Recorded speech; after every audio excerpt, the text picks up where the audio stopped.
Well, welcome. It's that time of year again. Town meeting's coming. We're going to be spending $160 million.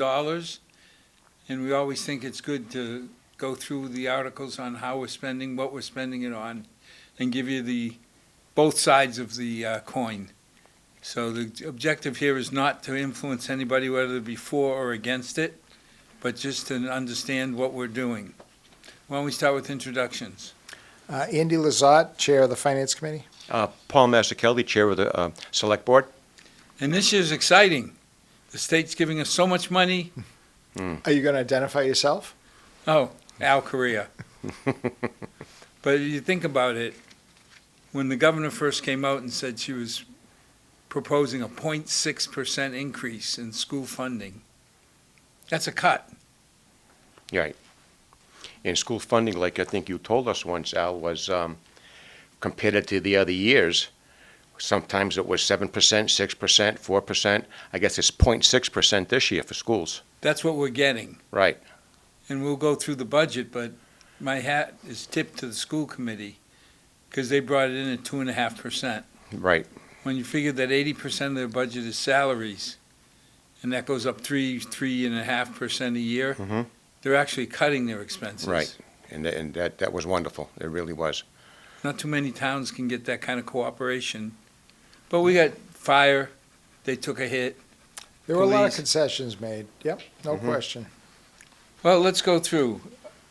Obviously, Andy, you're going to talk on Article 1, which is reports from committees. Yes. And then we go to Article 2, the wage and salary schedule. This is just, this is a 3% cost of living increase off of the pay grades for the non-union town employees that's previously been authorized. Now, it's interesting because we talk about salaries going up 3%, but because of the steps and grades and chutes and ladders, Yeah, if you want to go through this here, Al, I mean, it's as good a place as any.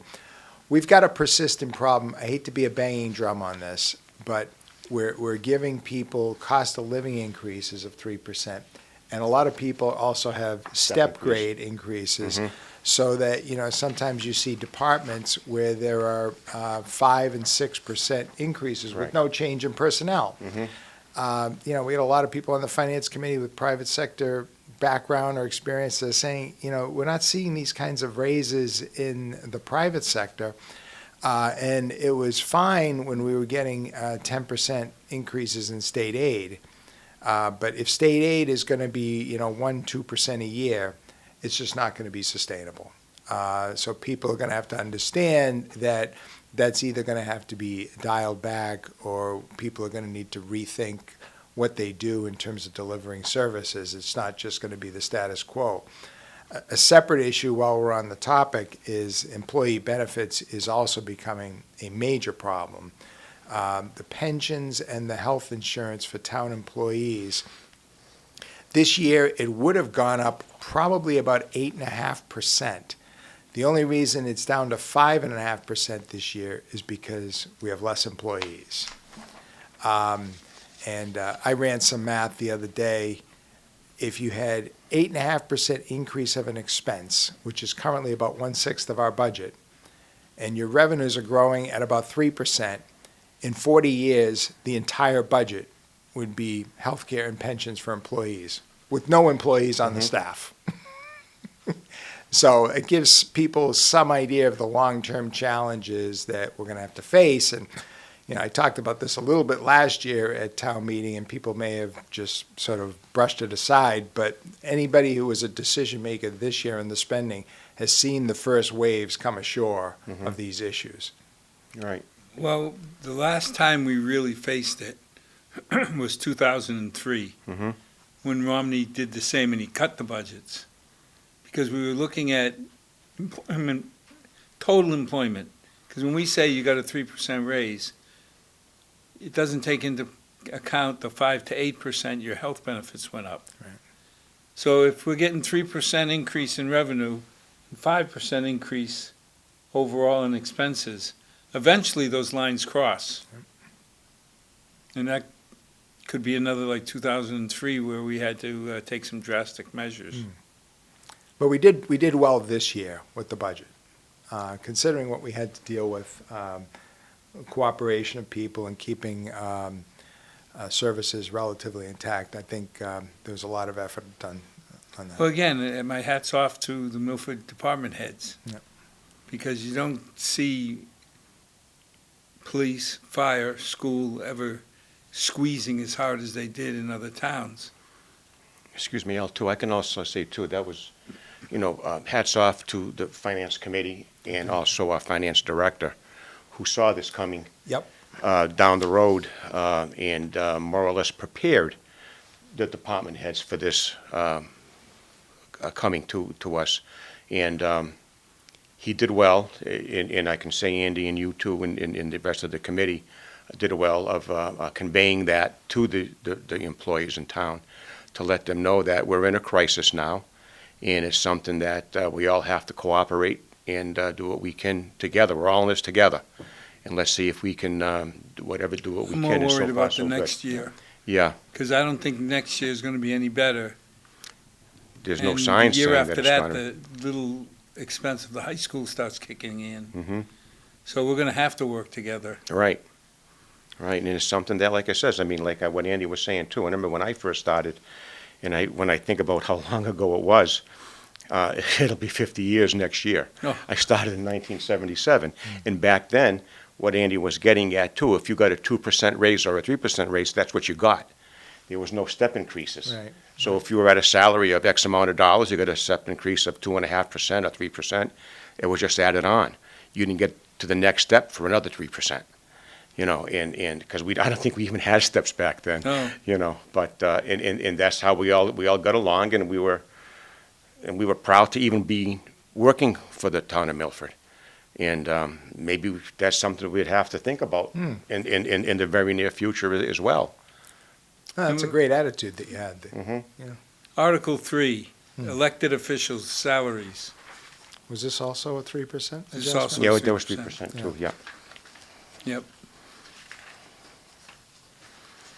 And you start looking because the Finance Committee should get a much bigger raise this year, Mm-hmm. at least 10%. Right. Since it's 0, I mean, School Committee and Finance Committee are Yes. the only, We used to say that when we was on school committee. Yeah. How come we don't get paid? get a 10% increase. Yeah. 10% plus 0 equals not a cup of coffee. Right, exactly. The big one, Article 4. Yeah, overall, 2.5% increase. Again, the employee benefits was mitigated somewhat by the fact that we have fewer employees. But there was some concessions made all the way around. So like Al said, it was a cooperative effort, so I think we came to a fair result. This year, we put in a pie chart in the Finance Committee report. Yeah, which- Al's getting fancy this year. Yeah, pretty good. But, the thing to understand is, it shows that we spend on direct expenses 51% of our budget On school. education, yeah. But that's not totally accurate, because it doesn't include the expense by the Parks Department to maintain the grounds, the expense by the Highway Department.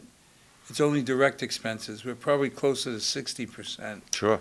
that we invest in schools. And then you start looking at some of the others. Public Works, 13%. Employee benefits, to your point, Andy, 17% of our budget. Yep.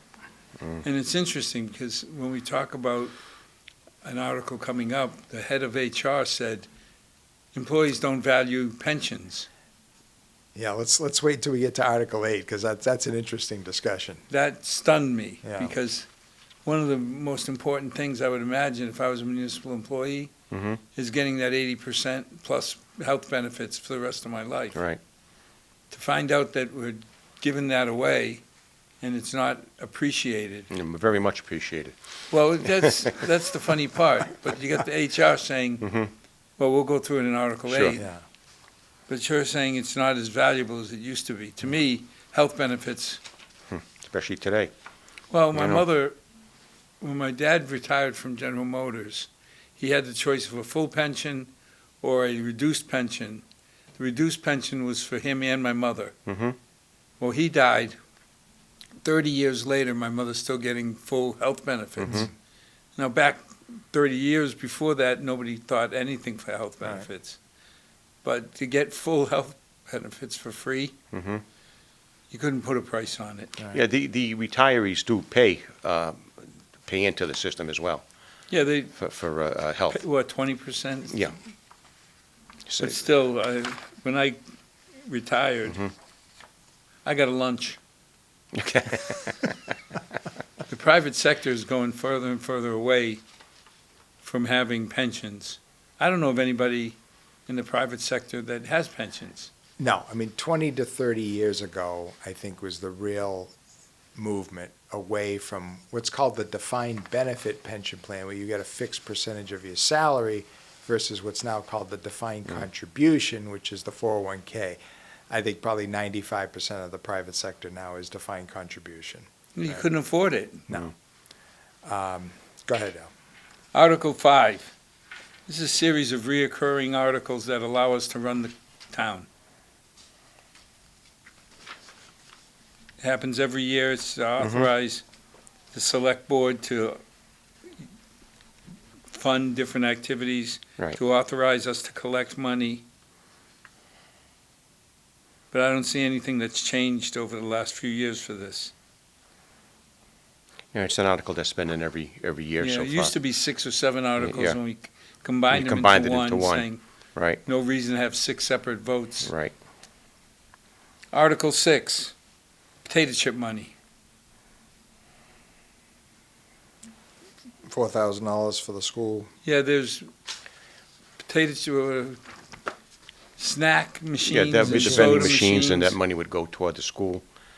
go towards student activities. Student activities, right. And as a matter of fact, there's an article in there too regarding Milford TV Hmm. Yes. for the same thing, I remember. But that one, I like the article because it specifies, okay, potato chips generated $4,000. The town meeting allocates that to the school, but it has to be used for student activities. Yep. It can't be, in years past, there was some controversy when it was used for staff activities Mhm. also. So you can buy more potato chips.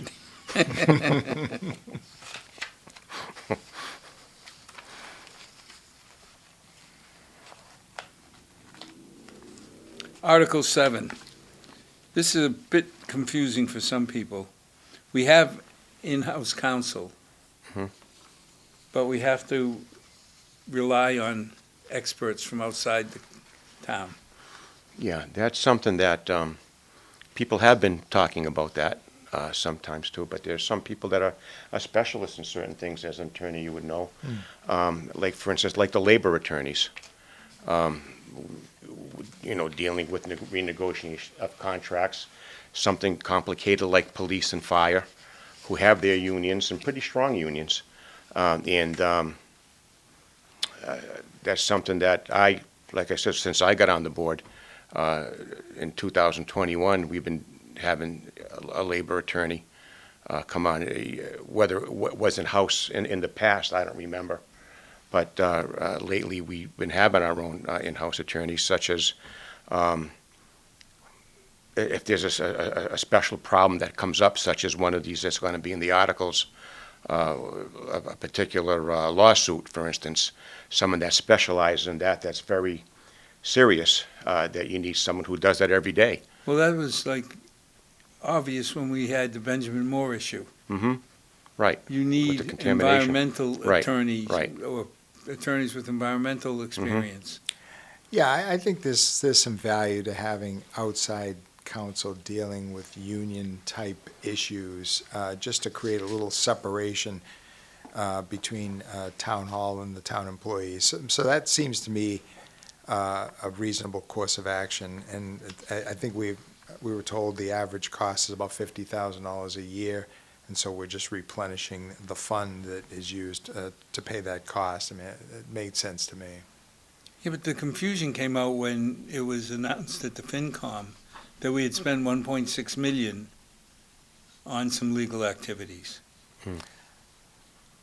That's a separate issue from this. Yes. Which we should probably talk about when we get to the other When article. we get to that article, Yeah. because the question is, I don't remember allocating 1.6 million.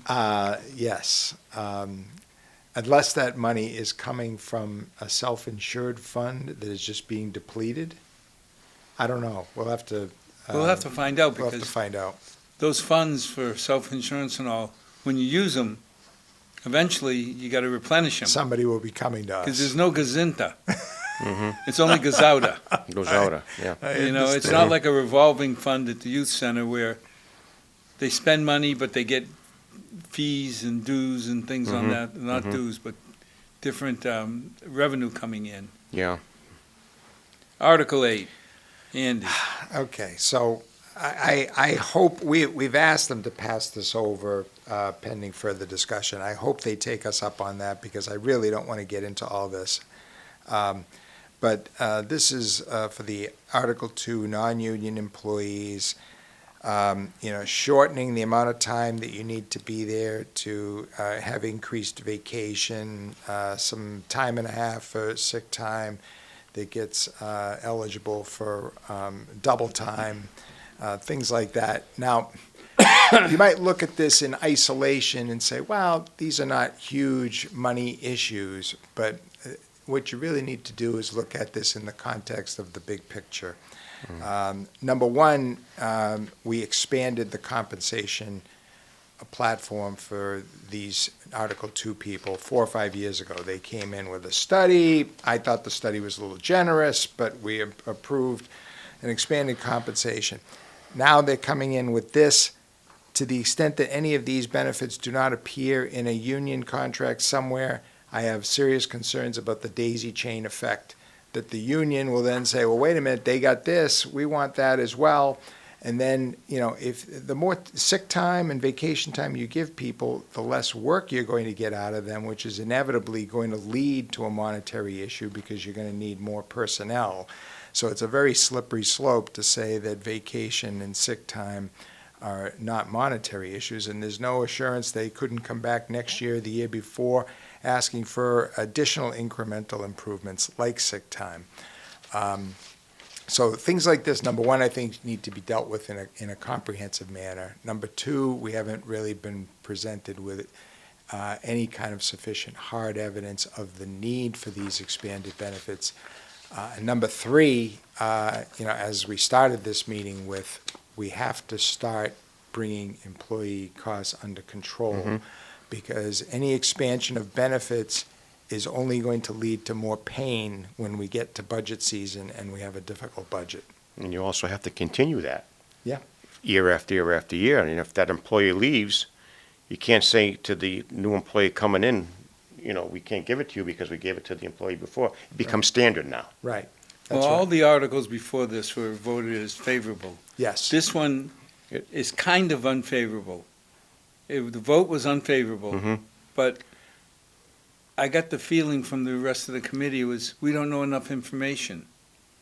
Right.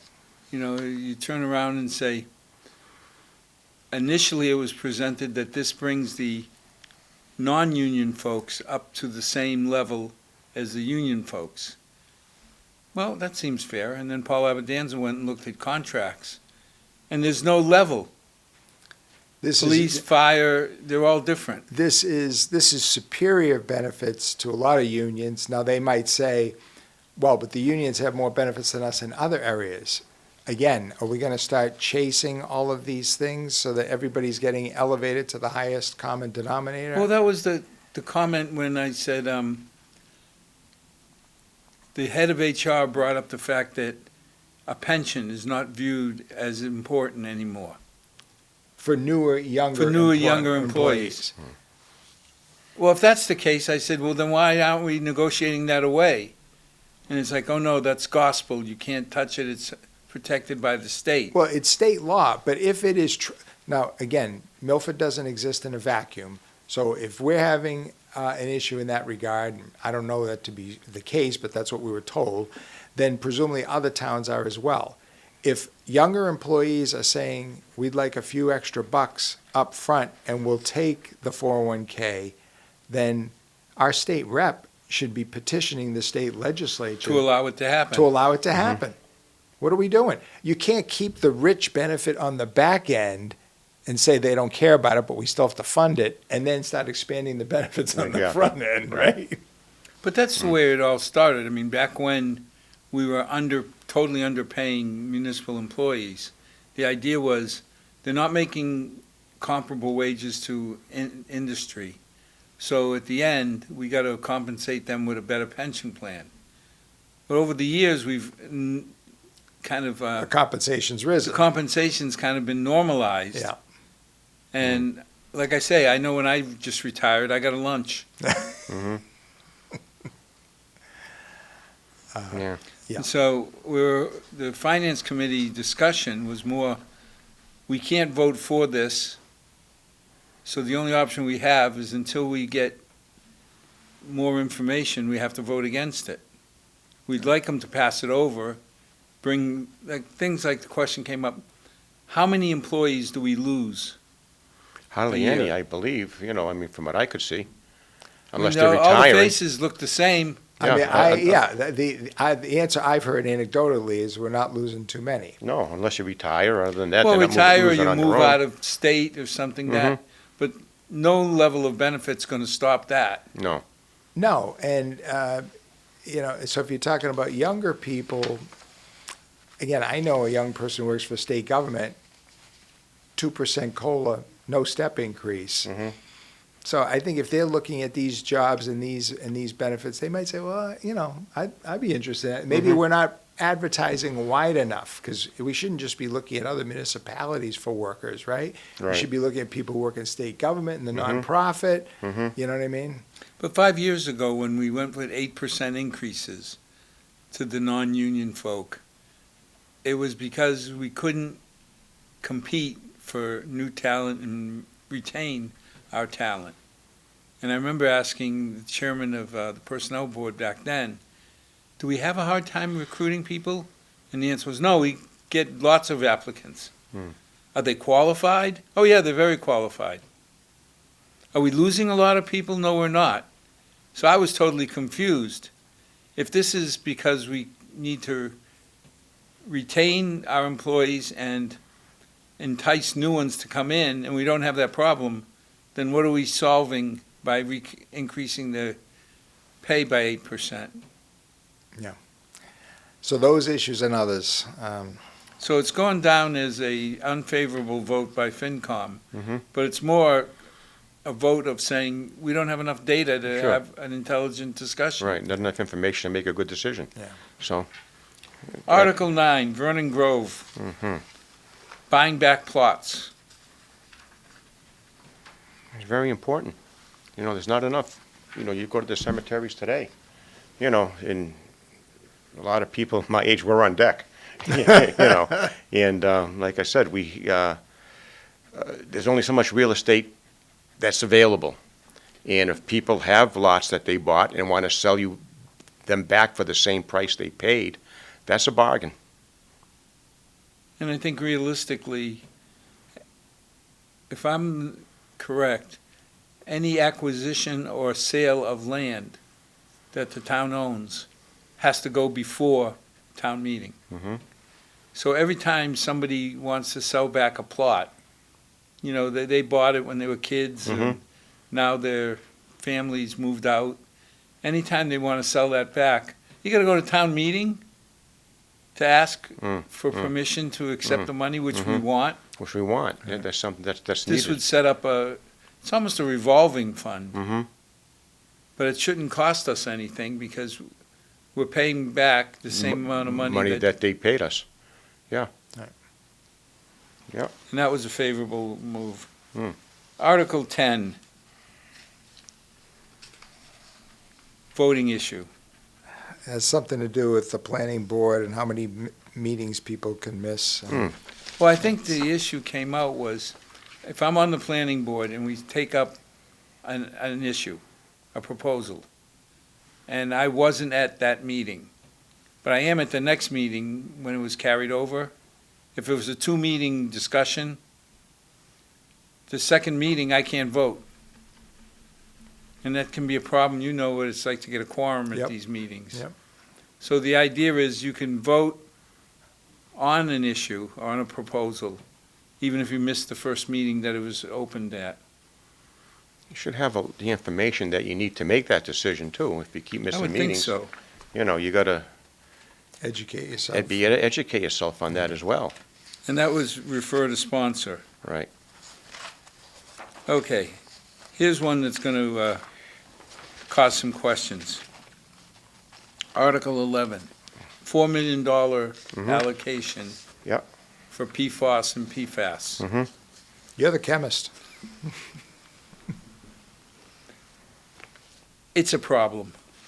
It's a major problem Sure that is. every municipality is facing. PFOS and PFAS are the DDT. Of the humans. You're right. If you think about it, the problem with DDT back in the 60s was that the insects eat it, the birds eat the insects, the food chain goes up, and eventually it's so non-polar that it gets into your body and dissolves into your fat layer. Mhm. So it can sit in your body for umpteen years. As you get older, you start losing weight. It's released out of your fat layer Mhm. and causes major problems. That was the reason we did away with DDT and DDE, two best pesticides ever made. Right. Problem is it Yep. killed everything all the way up to food Sure. chain. Right. PFOS and PFAS follow the same pattern. Same pattern. You know, when you think of the polyfluoroalkyl alkyl substances, they're very nonpolar. So they're going to go into your body and sit there forever until you do away with the fat layer. Mhm. And the problem is there's no treatment that we know of to get rid of it. And not only that, but something like this is a state ordered too. If you want to have that, open up that Godfrey Brook treatment plant, you got to comply with what regulations that they ask you to do. Right. And if you remember too, just last week, I believe, we were told that they got $1 million grant for this type of work Yeah, and that's- from DEP. This $4 million, it would come out of the water company or water department ratepayers. Mhm. And we got $1 million grant. Mm-hmm. So we asked Dave Condrey, does that reduce it to $3 million? Because it's not we're spending $4 million, it's up to. Right. This would allocate up to $4 million only from the water users, the water ratepayers. Right. But now that we got $1 million from the state, he said he's not expanding the project, so hopefully it'll be less than $3 million. Sure. But you really don't have a choice. No. No, especially now.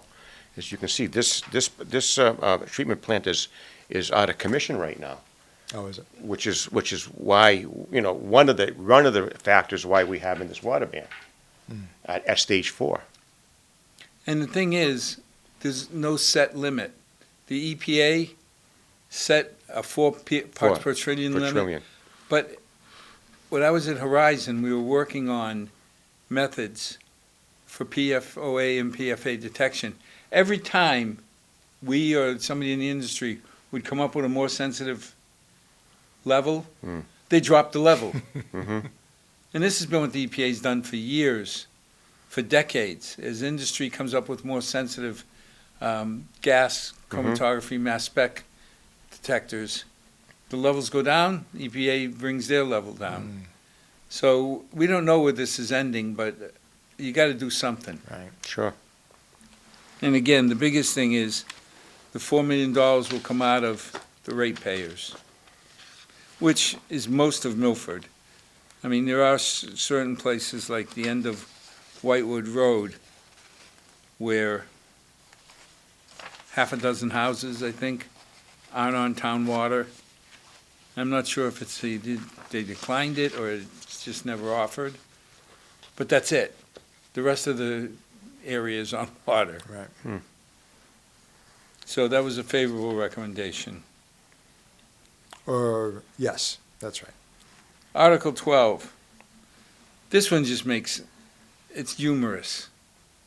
They're cleaning up the language because the minimum lot frontage has to be not greater than the minimum lot side.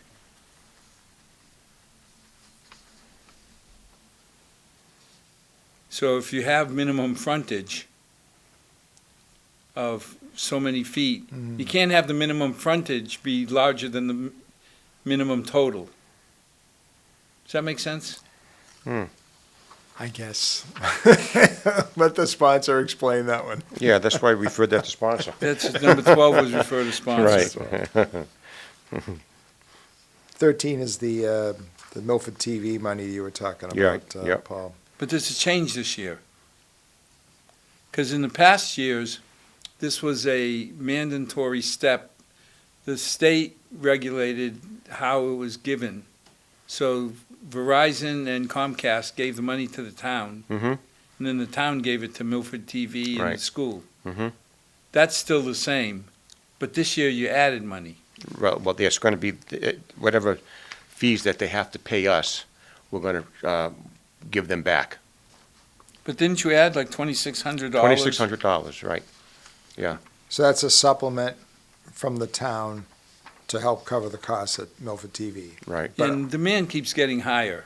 I mean, Select Board, Finance Committee, the Capital Committee's covered only because I plan the meetings on the same day and an hour ahead of the Finance Committee, so they're already set up. Mhm. But the Planning Board, there's certain departments that get their meetings televised. Right, it is, like I said, it's a very important part of Milford. And with the declining revenues that they have, we want to keep this going the Yeah, best and we that's can. something that people don't think about. Mm. I mean, my daughter came to the house and said, "Dad, you're wasting money. You got 11 cable boxes." I said, "Well, I have 11 TVs." She said, "But you don't use them. You don't use 6 or 7 of them, but once every month or so." So she put in these Fire Sticks Mhm. at $30 a piece. Sounded good. They took out, I think, 7 or 8 of the $11 a month boxes from Comcast. So $80 went down. Well, Milford was getting 6% of that $80. Mhm. So as people like me reduce their cable bill, the percentage paid to Milford for Milford TV goes down. Well, you got to take care of yourself first. I mean, come on. So I think they're having a hard time keeping up with expenses. Because of all these things that are coming up, Right. all the technology that's coming. And you think about it, you rely more and more on Milford TV to see the football games, the baseball Yeah. games, Sure. softball games, to see the local government, to see special events. Mhm. And these are tough hours because I know the people that I interact with. I go to the FinCom at 7 o'clock at night, and there they are. So they've worked part of the day, and now they got to adjust their life to be there till 9 o'clock. Right. The only one they love is Jonathan Bruce, because the school building committee meetings are 20 minutes long. So we're starting to get to a point where I'm glad that the select board proposed giving them some extra Yep. money. And $2,600 is, it's money, but Yeah. it's nothing terribly large. And it shows good faith, too, for coming from the town, too. Yeah, I think that's the biggest things. It shows that the town is supporting them.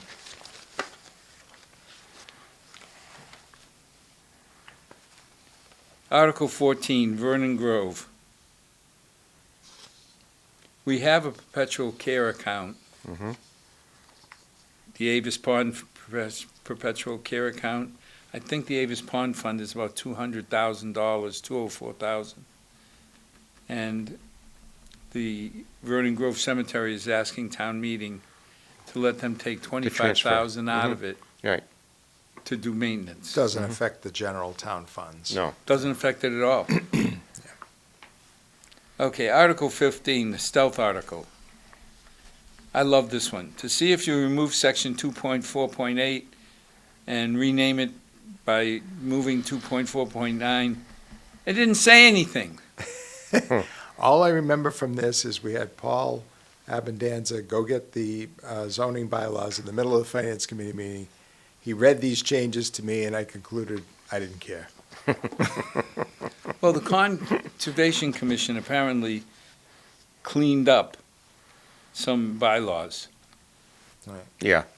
And we have a new town planner too, so they more or less. But I mean, it was a matter of 2.8, 2.9, 2.7, 2.8, 2.9. 2.8 is no longer relevant, get rid of it. So you can't go from 2.7 to 2.9. So you're renaming 2.9 to 2.8.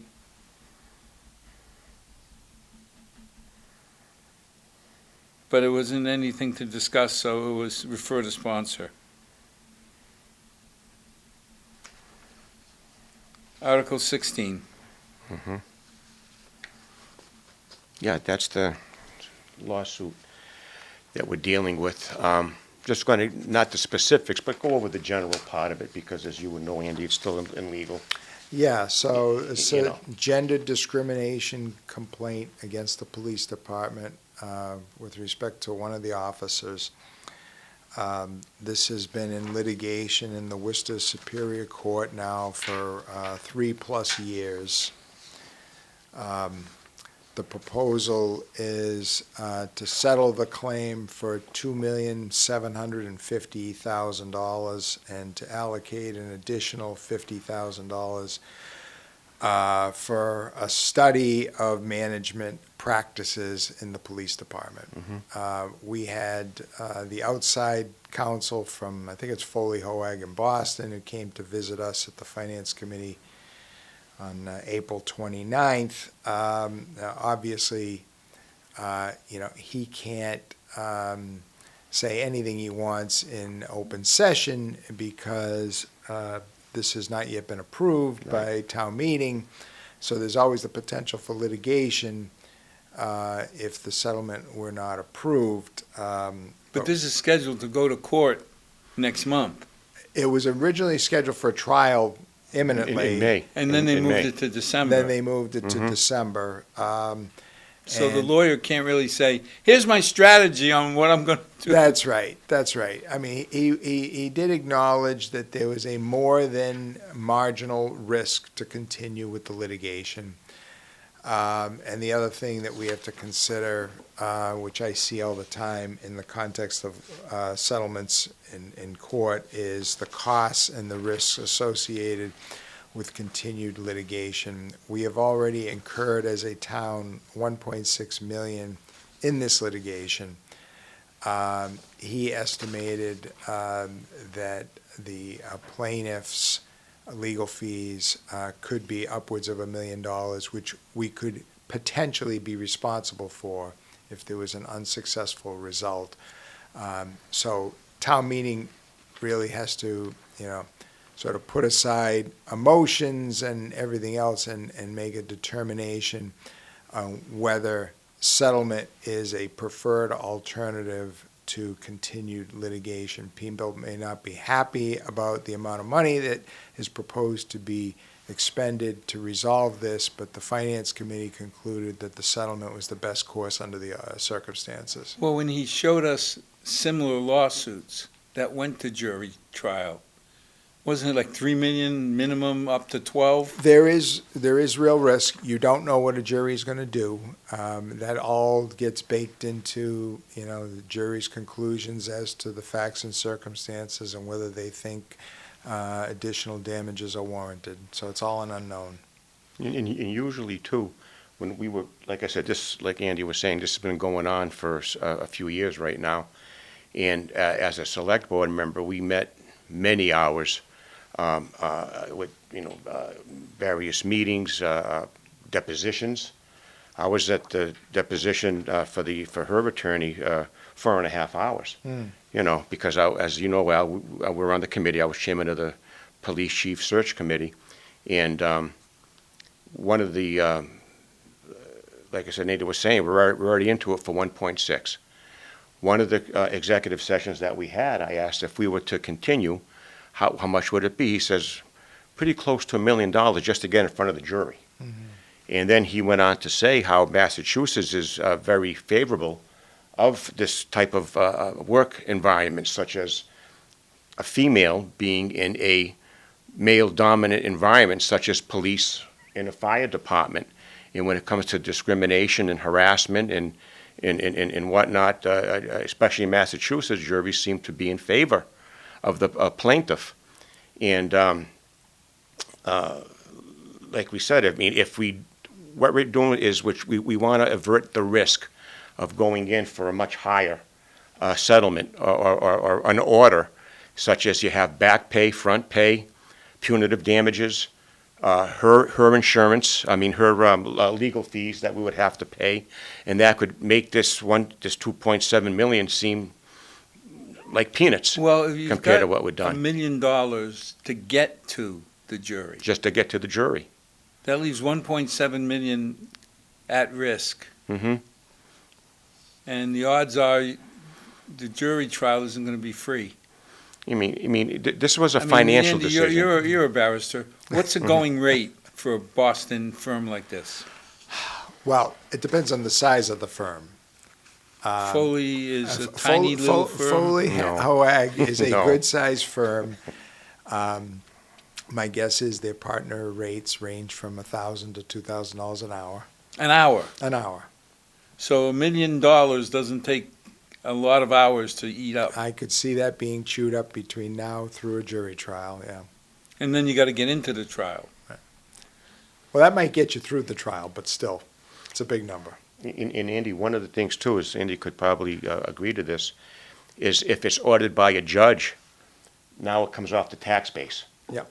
So in other words, taxes will go up, with not just, the 2.7, whatever the settlement is, but it would be whatever she's allowed to have after the trial. Again, you're talking front pay, back pay, punitive damages, her legal fees, and anything else that they can come up with and whatnot. And that would all come off the tax base. So what we're proposing here in this article is that we pay out 2.75. She goes on administrative leave till August, and then she retires. Right. And it's a fixed number. The impression I got is this has been agreed to by both sides. It's agreed to, subject to town meeting You approval. know, Town meeting we approval. can't pay anything without town meeting. Right, Right. right. And that's why, Andy, and we've asked, we were happy that it was going to town meeting, because like I says, a 3-man board, a 5-man board, or a 15-person board on the finance committee really doesn't make that decision for a price this high. Right. The town meeting, which is fantastic, in the town of Milford, there's 8 precincts. Every precinct is represented by numerous members from that precinct, so we're more or less speaking to the whole town. Well, you got 200 people then. So let them make the decision whether they want to settle it or whether they want to take the risk of going further. It's totally up to them. They're the ultimate decision makers for the town, and that's why we want to do this and have it go to the town meeting, let them hear the facts, let them really listen to the facts. That's why we're having our attorney, Chris Fredo, come and give his reasons why we would like to settle, and the consequences that we could probably face if we don't settle, and leave it up to the town meeting members. Well, just to get him to come for a 2-hour, 3-hour presentation. Let's say he's one of the low-paid people at this law firm. He's only charging $1,000 an hour. You got $3-4 grand tied up just to do the presentation. Oh, sure. Mm-hmm. So, and So there you the go. question was left open as to where did the 1.6 million come from? Yes. That we were told we already spent on this. I thought we had some kind of a self-insurance fund that had a few $1 million sitting in it. That's what I asked, and we heard it came from a fund that we have put aside. It must be the insurance Yeah. fund, but then again, that's a Gazauta fund only, no Gazinta. We're going to get a tap on the door someday for that, You'd for that think. fund. Yeah. You would think. And the proposal is to take this from stabilization. That's right, which is probably going to require a 2/3 vote. It will be. Yeah, Yeah. but even then, let's say town meeting goes ahead and does it. we were counting on that money to pay for the high school. Yeah, I mean, So one way or another, you're paying for this. we are Mhm. absolutely paying for Oh, it. absolutely, Al. Yeah. Absolutely. Yeah, You know, there's How no. much per household, Al? I know you love that. yeah, he knows all that. It's $80 per million So this is $240 a household, and 200 for the 1.6 million we already and spent. 200 for the 1.6 million we already spent. Yes. So it'll be interesting to see, but I think at the end of the day, the FinCom took the position by supporting it that forget the merits of the case. Right. The risk is just too high, Mm-hmm. because we could win everything and only, Well, if when you say the merits of the case, if people thought this was like borderline frivolous, I might Yeah. have a question about funding it. But if there's any meaningful risk under these circumstances, I well, you think- asked the question, is there more than a negligible risk Yes. that they would go against us? Yeah. And you saw the lawyer sit there and basically tell us, in front of a jury, you never know. Yeah. So, Hmm. comes out of stabilization, you don't feel it today, but in 2 years, when we were counting on that money for a high school, you'll feel it, one way or another. Yeah, and the whole thing is just to protect our residents from a larger financial risk. Yeah, you can know. imagine if it was a $6 million, an $8 million judgment. That was original. I don't know if I can say that, but that was what we were hit. Okay, Article 17, tasers. Mm-hmm. This is periodic replacement of the tasers. They have a 5 or 6 year useful life, as I recall. Yeah, 5-year. Yeah. The interesting part is, this is like the computers we funded at the high school 15 years ago. You can't obligate the town meetings in the future by town meeting today. But on the other hand, this is $84,000 a year for 5 years. So I don't know how we got around that, but Well, I think it's cancelable. You just won't have any tasers the following year. I don't think so. I thought that question was asked at the FinCom. If you get 60 tasers up front, and you, But then they'll shut the power off in year 2. So you have a little toy in your hand. You can Okay. you can scare the guy, pretending you're going to get him. I think that's what we were told. Yeah. I still believe this is a $400,000 vote. Right. Only 84,000 this year, Mhm. and then next year will be in the capital plan. That would be what Yeah. I would expect. Okay. Yeah. But again, come July, and the question came out: why are we dealing with this in May? Because capital is always in In October. October. Because the expiration date when they turn off the support is July. Right. And shame on the capital committee. I'm part of it for not knowing this till now. Yeah. Because we should have known this and brought it up last October. Right. But it's 84,000 this year and 4 more years of 84,000. But you have no choice. It's No. like, you can't have Barney Fife running out there with a pistol and no bullets. Yeah, no, I think the tasers are a useful, non-lethal device, so it makes sense. Article 18.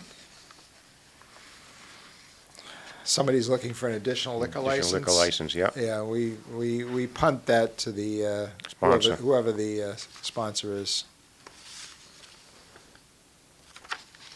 Article 19, when we turn around and say, it snowed, we had people remove the snow, and now we got to pay the bill. Yeah, it's a big bill, 860,000.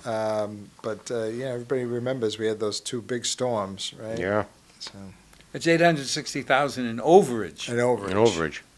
because I guess people always laugh at the select board and the finance committee saying, can't you guys ever get the budget right for snow? How can you? But it's intentional that we don't. Mm-hmm. Because there's rules that the state put in that said, once you raise the budget for snow and ice, you cannot lower it in subsequent years. That was number one. Number two, it's the only department budget that you can go over. Hmm. And I don't think people understand No. that every department head has to meet their budget. The Right. town has to have a 0 net budget. Budget. So this gives the ability for towns. I mean, some of the small towns around us are really hurting, because it's like 20 grand an inch to remove snow. I used to complain when it was 12. And then you get the two cleanup articles. So we started several months ago. Paul Abendanza on the Finance Committee sends us 4 reports every month. And one of the reports is a list of town meeting articles. And I started looking at it, and I said, wait a minute, some of these articles, say 2022, 300,000 was approved and 60,000 has been spent. What are we doing? So we started having discussions about it. And then Zach and Tom were following up with department heads. And long and short of it is, it looks like we'll be turning back 620,000 to the town this year, and hopefully there'll be some more next year. And everyone knows we're probably going to need that money in the fall. Sure. Because we've already got a couple of things lined up for potential spending, and we'd also like to boost up our levy reserve. So that's what that's all about. But again, the law says the town meeting giveth, and only the town meeting can taketh away. That's right. Mm-hmm. So when you look at some of these things, like repair of the training building, 80 cents. Oh, you know what? Give a shout out to you, Mr. Mazzucchelli, on this, the occupancy consultant. My recollection is that we allocated like 250,000 Yep. for a consultant relating to monitoring the housing situation, and you guys, through a software alternative or something, managed to find a much Right. cheaper alternative. What we did first is we put it out for an RFP, and twice, we only got one one company that applied, and he and his company started for about 3 months, and then it was too overwhelming for him. Where we did this, Albert, as you know, back 20 years ago, the Board of Health just did it. And I went over everything with the staff and whatnot and how we can do it ourselves. Followed letters that we sent out before to different property owners to let them know we want to go there and check their house out and whatnot. And so far, so good. So far, we've done over 100. And any enforcement that we had to do, we did it ourselves. And so far, so good. And like I said, the only thing we need now is some software to keep the program going and to get into the 21st century instead of the 20 years ago. Have you solicited any bids for the software? Or is They have a couple in mind and Okay. whatnot, so they're going to come up. I think in fact, I told the director Amanda, to get a hold of Zach to let him know what she has plans to put aside, and then the rest we could give back to the general fund. Right. And it wouldn't be that much either, you know what I mean? It would be given quite a bit back to the general fund. Yeah, no, I mean, you guys really saved the town some money there, Right. so I commend Well, you. the on that. library kicked back $100,000 for the fire suppression system. I mean, what was it that the guy from OMB said, $1 billion here, $1 billion there, pretty soon you're talking Pretty real soon, money? it adds up. So we start looking at 114,000 here, 109,000 there, and all of a sudden, we got $620,000 that was not spent, has no intention of being spent. Right. And the idea is, we don't want people to spend it just to spend it. Right. So that comes back to the general fund, and come October, that'll be part of that crazy term, free cash. Right. I always loved that term, free cash. Free cash. Free nothing came out of my wallet. And the last one is, as I mentioned, you have to have a balanced budget. So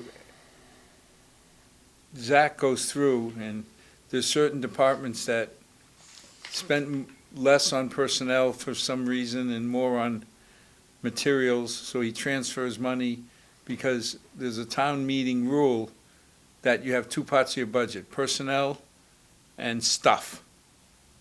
And you cannot, except for the school, which they can do what they want, but as a department head, you can't move money from salaries to stuff, or from stuff to salaries without town meeting approval.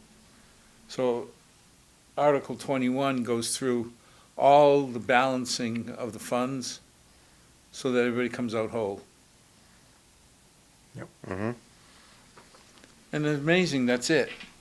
21 articles. It's not bad this year. Oh, thank God. I mean, when you Mm. think about it, when I saw the governor proposing 0.6% increase in school aid, and again, that's 60% of our budget. Yeah. I kept thinking, even if the House goes crazy and doubles it, Yeah, I know, really. 1.2%. 1.2. You know, when you got departments like police that I think is 94% salary. Mm-hmm. So with police contracts going up 3% a year, benefits going up 8%, even if they tripled it, and went from 0.6 to 1.8%, you're still talking about cutting Mm-hmm. personnel. And we're not having any layoffs that I know of. School department may Yeah. be dropping a few people, but, But is it dropping them, or is it just not rehiring people that are, well, that's a good question. I don't know the answer to that. And even the numbers I've heard, I think, are substantially better than some of the other towns. You know, people have seen the stories. Lexington, I think they had 60 school teachers they were talking about laying off, and 50 in Framingham. So, you know, I think Hopedale, I think, was in the paper a little while ago, today or yesterday, that they were laying off a substantial amount. in a small town like, you know, like that, a couple people here or there is a substantial amount. Mm-hmm. But my understanding is that it's being handled mainly through attrition. Mm. Because if you lay them off, unlike industrial accounts where you pay into an unemployment fund, the town does not pay unemployment fund contributions.